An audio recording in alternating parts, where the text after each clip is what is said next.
You're smart. You're an American. You have free will and you use it. Here at Newsmax, we have not called the 2020 election, and that's because we respect you. We never want to mislead you, and we will tell you the truth, even if it hurts your feelings. You're adults, after all. You can handle it. Much of the country has been infantilized by our media, coddled, spoon-fed, only the information that will not upset them.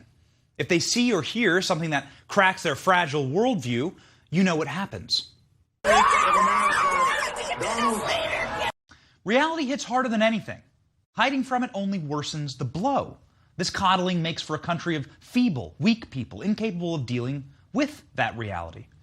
Our media has coddled and abused the left's weak state of mind for the past 4 years, like a dealer and a junkie, slinging them orange man bad conspiracy theory-laced pills. The junkie feverishly gobbles them up every single time. Russia, Ukraine, impeachment, Kavanaugh is a gang rapist, Trump is stealing the mailboxes. The hysteria never, ever ends.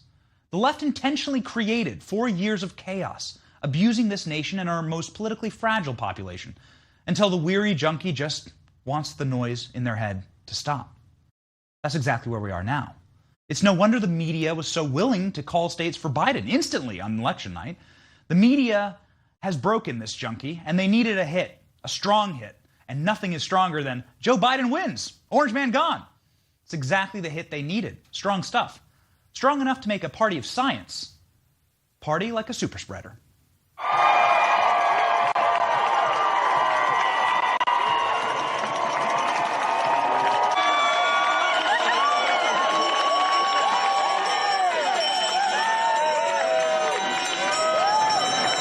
And just like that, the haunting coronavirus ticker on CNN vanished.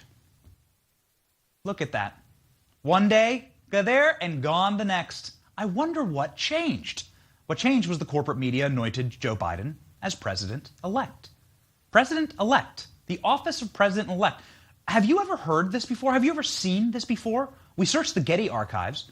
No president has ever had a banner like that behind him before. It's absurd, but it's all part of the plan. The plan was to treat you like the abused, weary junkie that you are. They want this all to be over. Accept your new president and shut up. Don't ask questions. Take your pill. That's what the media wanted. But millions of Americans didn't take the pill.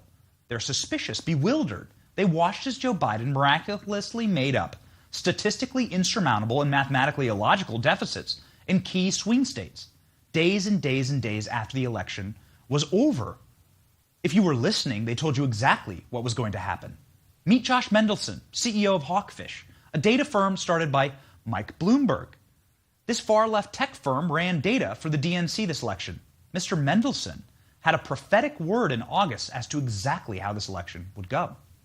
A mirage, by definition, is something that appears to be there, but that doesn't really exist.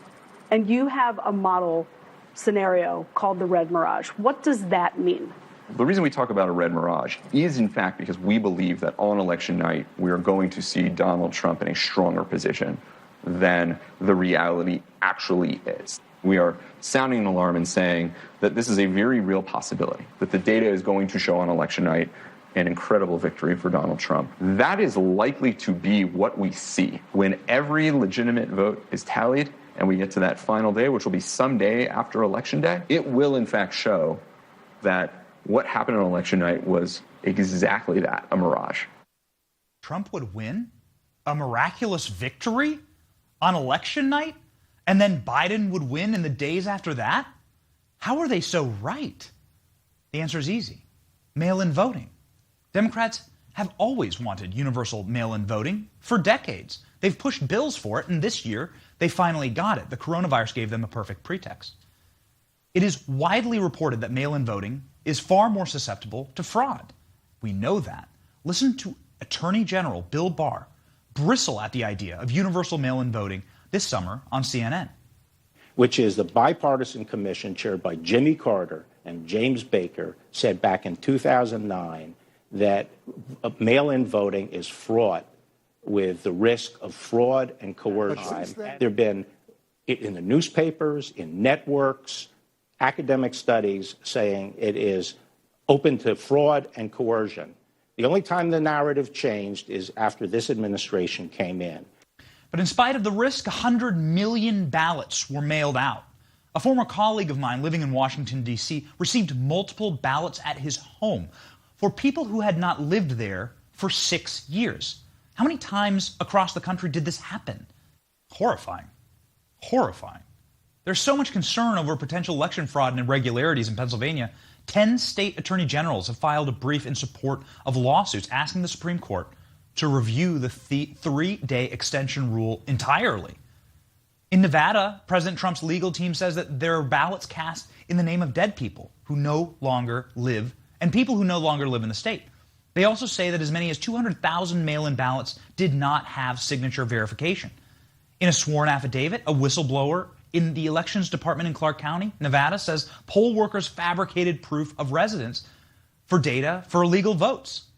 In the same state, a poll worker says that she saw people opening up envelopes and filling out ballots against the side of a Biden-Harris van outside of the polling place. In Michigan, an election software system called Dominion switched 6,000 votes for Trump to Biden. The software is being used in 30 states, including swing states like Nevada, Arizona, Pennsylvania, and Wisconsin. All states where Trump campaign is currently pursuing legal action. How many more errors were there that went unnoticed? In Philadelphia, there were multiple instances of Republican poll watchers being denied entry into polling places. In fact, in Philadelphia and Allegheny County, there were over 600,000 votes cast that should have been observed, but were not. This violates Pennsylvania election code. There's also a no entry list for specific GOP poll watchers. This is insane. What country do we live in? In Milwaukee, multiple felons voted. In Georgia, dead people voted. We know this. It's verifiable. It's in the record. In Detroit, a poll watcher says that tens of thousands of ballots arrived on a truck at 4:30 a.m. and that they specifically noticed every single ballot was for Joe Biden. These are the reports. In Detroit, you can also see this footage of a man boarding up the windows of a voting counting facility where poll watchers were supposed to be able to watch. This is what was going on. You're an adult. You deserve to know these facts. Consider this. Over the past 4 years, big government, tech, pharma, finance, cultural, academia, intelligence, and corporate media forces in this country embarked on a ceaseless crusade to atomize Trump and his supporters. They threw everything, and I mean everything, they had at the man. And the president still received 10 million more votes than he did in 2016. 73 million legal votes in spite of all of the ceaseless torment and fraud. Let that encourage you. But Joe Biden reportedly received 77 million votes. It is strange that President Obama has yet to congratulate his former VP on shattering his popular voting record. That has to sting. Democrats in the mainstream media have rushed to declare Biden the winner of the 2020 election. My next guest says, not so fast. We'll be right back. Stay tuned.